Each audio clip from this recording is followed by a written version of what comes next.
Hi everybody, it's Charlie and Teresa. We're out here in March. What is it, the 16th now? Yeah. Something like that. And this is the potato bed, 16 by 16. And this is how we're getting ready to plant our potatoes.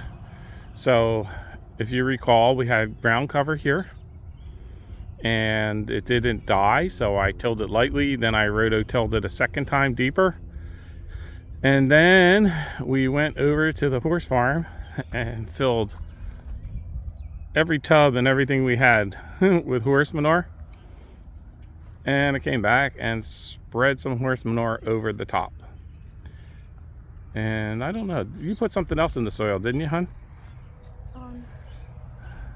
The soil test indicated that the soil needed phosphorus, so I did put rock phosphate in it and also gypsum. I put gypsum in there early on. Rock phosphate and gypsum, she said. So now we put these here stakes for the perimeter. That's where our fence is going to line up. And then we put a line just to give us a straight idea, a little rough idea of where the potato beds are going to go. And we're trying to go down 4, 5, 6 inches with these planting these potatoes. So the idea is we got the horse manure on the top. We're going to add some compost and plant in a straight line. And since we don't have enough potato starts, we're going to spread them out a little bit, because if you spread the plants out, give them a little more air, the idea is that, you know, you'll get bigger potatoes. We'll see if that's true or not. So right now we got the first line in, and we're going to put them in probably every 16 inches or so. And then instead of going like 12 inches over, we'll go over at least another 16 inches. Okay, that's what we're gonna do. We're gonna mix the compost in. Compost is over here. Oh, I'm not gonna mix it in. I'm just gonna put clumps of it. She's just gonna put clumps of it in there. So I'm gonna bring a wheelbarrow of compost over a couple buckets. Oh my God, put a clump of compost, a nice soft warm bed. Yeah. Now, we've only grown potatoes in tubs before, so We grew them in the ground in Mount Laurel, didn't we? no, only sweet potatoes. The sweet potatoes in the ground, yeah. Yeah. So And we had a lot of trouble with voles, so yes. we're going to experiment here. We may put onions around the perimeter. We've seen a couple other YouTube videos where they say that may or may not help. So we may plant some onions around the perimeter. We got the space. So that's what we're doing today. You can see here, this was a corner post for the fence. The fence came in. It's in her trunk of her car. So we're going to cover the potatoes. All right, and then this is the 16, which is actually 20 feet from that other post. So we've got that whole area there. So the bed is 16 by 16. The perimeter makes it 20 by 20, but I'm going to move it out. And we're going to come out to here. That's because this ground, well, it needs to be worked and all that, but I may just put buckets or tubs of stuff just right on the ground. So anyhow, she took my wheelbarrow away. That was the wheelbarrow to hold this. All right, so that's what we're doing for today. Right now, we'll come back on when she's planting. All right, we're back. Teresa's planting the potatoes. So what we did was we put a handful of compost right where the potato goes in the hole. Just because I felt like it. Okay, and you'll have to talk loud because it's way over there. Okay, I want to point the chits up because the roots are going to come from the hardened off section of the potato. If you're putting whole potatoes in, make sure you put where the little hard stem end on the potato. You should be able to see it. Point that down. So, for the record, here it goes. Hey, there she goes, planting a potato. So we put a little compost in there. We didn't really need to do that, but we just felt like we had the compost. So she'll plant that row, and then we're actually going to cover it With some soil, and then another dose of compost. So we're going to backfill the soil a little bit, and then we're going to put compost on the top of it. So, and then as the potato plants come up, we're going to do what they call hilling, which means we just keep piling the dirt up higher. So The soil temperature today, we took the temperature, we're running around 45 degrees. All right, so that row is now planted. Well, they're in the hole anyhow. Now we're going to cover them up. And then we're going to move the line over and repeat the same process. Which potatoes were these, hon? These are the Kennebec potatoes. We're planting Kennebecs today. Supposed to be the ideal potato for this region. All right, so don't need to really put a marker on them. We're pretty much going to see when they come up where they're at. So what we're going to do today is we're going to plant the rest of the potatoes, and then I'm going to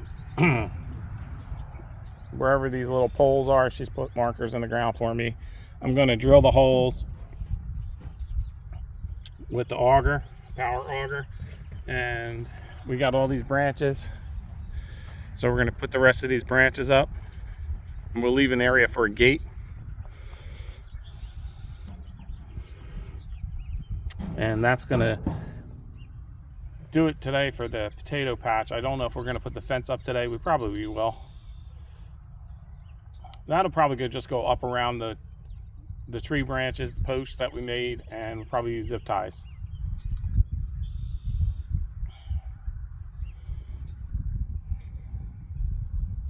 All right, so the first row is in the ground. Now we're going to put some compost on the top.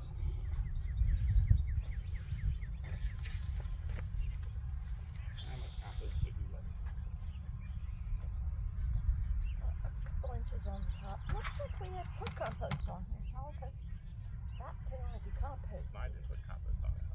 What? I didn't. You didn't, or you did? I did not. Oh, well, that's the only thing I can do. Because of how it's nice It's just coming from the horse manure. No. This is what you cleaned up, see it?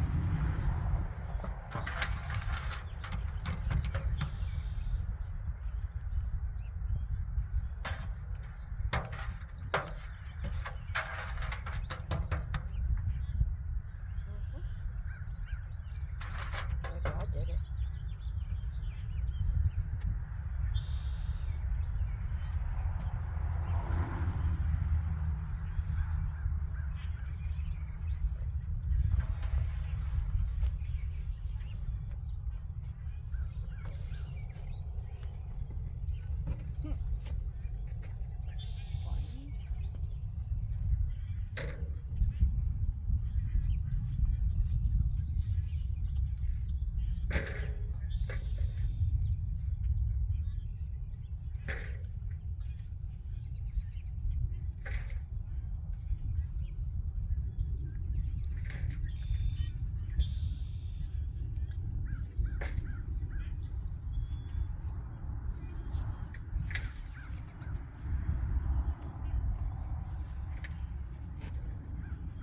Okay, so you can just break it up and throw it right in.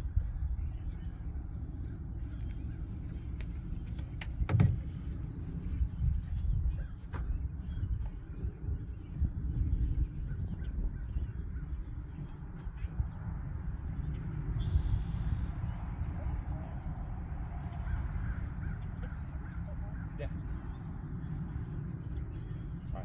You want some of those? I was just wondering if you put manure or compost before the tip. So what she's doing is, in case any of the leaves didn't break down, she takes the bigger pieces and filters it out, and then she not really necessary, just throw it on the top. Then we're going to put hay. Yeah, then we're gonna Straw. straw goes on top of the whole thing. And because we have a couple nights where it's going to go below freezing this week coming up, not the next 2 days, but then rest of the week, we will maybe put plastic or something on top just to protect it. All right, so that's the first row. I'm gonna have to go set the line for the next row, so I'm gonna press pause.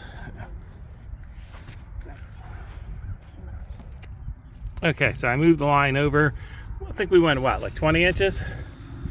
So now I'm going to dig the next ditch.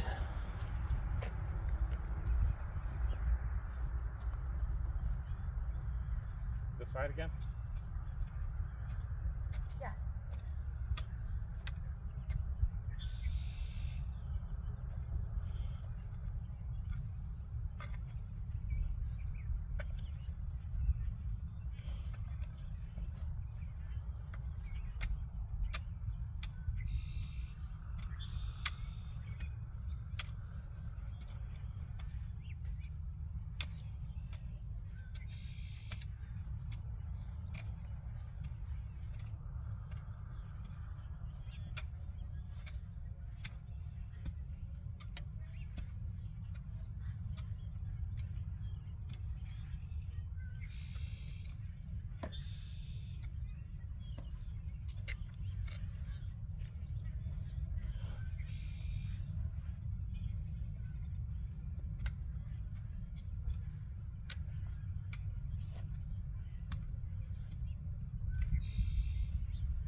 Look at that.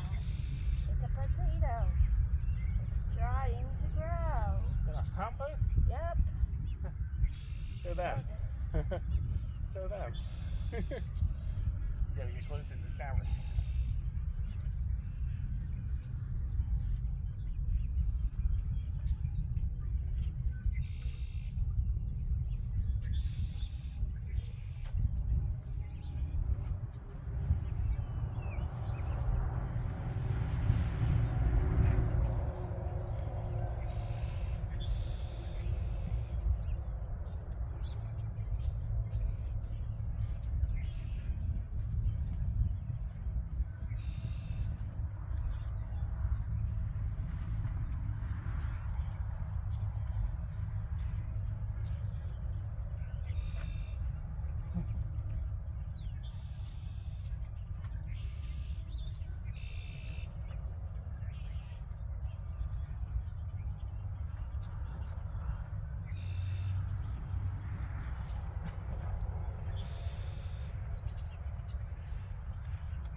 Okay, so that's the next row. Tristan's going to repeat the same process. Put a little bit of compost in the bottom, plant the potatoes, cover them up. And she found something growing in my compost.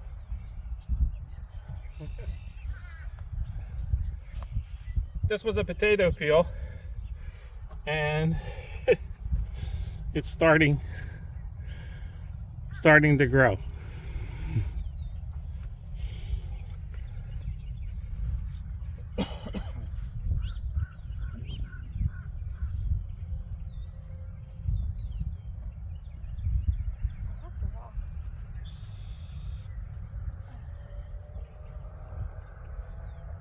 Yes, if you ever wonder why you find potatoes growing in your compost pile, even the tiniest piece of skin with an eye on it is all it takes to make a new potato.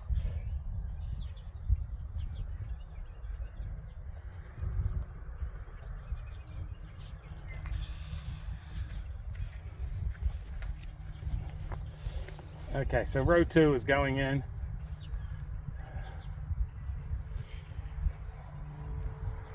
Is Bermuda grass.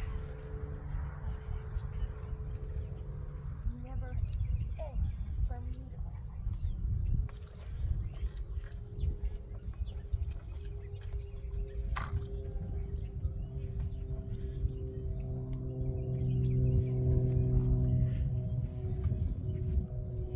Grass and rocks.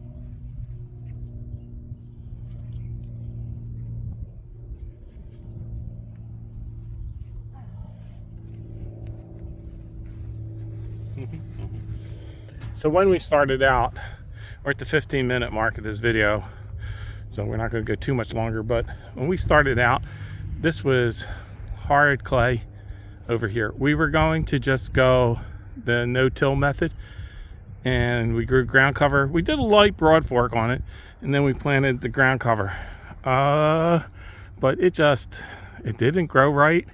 It didn't look right to me, so I kind of abandoned the no-till method in the clay for the first year. Okay, you can see how she gets down there a little bit. It's still a little bit tighter. Plus, you don't want your potatoes sitting in wet clay. So coming up a little bit and mounding it up a little bit, it's going to give us a little bit drier soil. You know, it'll go down here. We'll see. We'll see how it does. This is really experimental for us in this location. But the no-till method would have saved us a whole lot of work. And you could do it. Just this wasn't the right spot for it. Not at all. You can go show them my cabbage is planted with the no-till method over there, the straw with the garlic. Me? I just dug a little hole and plopped them in. You want to show them? I'm going to shut this off in a second. So we're just going to repeat this across the whole potato patch. So you don't need to stay for the whole thing. But she said she put her cabbage in. Which one's got the cabbage on? Right there. Right there. It's right there. I guess we're going to see it. You can see 'em. So the asparagus is over here coming up. It's kind of too cold for it still at night. But there's little ones in there. Oh, there's her little cabbages. Yep. Little cabbages are coming along pretty good. Let's see if I find a good one. Little ones. We're gonna make some coleslaw this year. Just dug a hole and put them in. Yeah, beautiful day turning out to be. It's gonna be in the 50s, low 50s today. It's been so cold, and tomorrow might even hit 65. So we were going to wait another week to put the potatoes in, but take advantage of the weather. There we go. She's got holes ready. She will compost them now, a couple handfuls, and then she'll set the potatoes right on the handfuls of compost. Nice warm compost. Nice warm compost. If it's warm, it means it's still too active.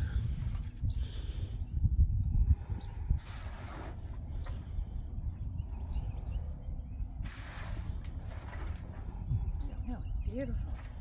Yeah, it's nice. That's the best compost I've ever had. That's our winter compost too, so that's not bad. And you are a master compost maker, Charles Taco. Yeah, it's because I'm full of compost. Yeah. And we got quite a bit of it right now. Won't last long. Never does.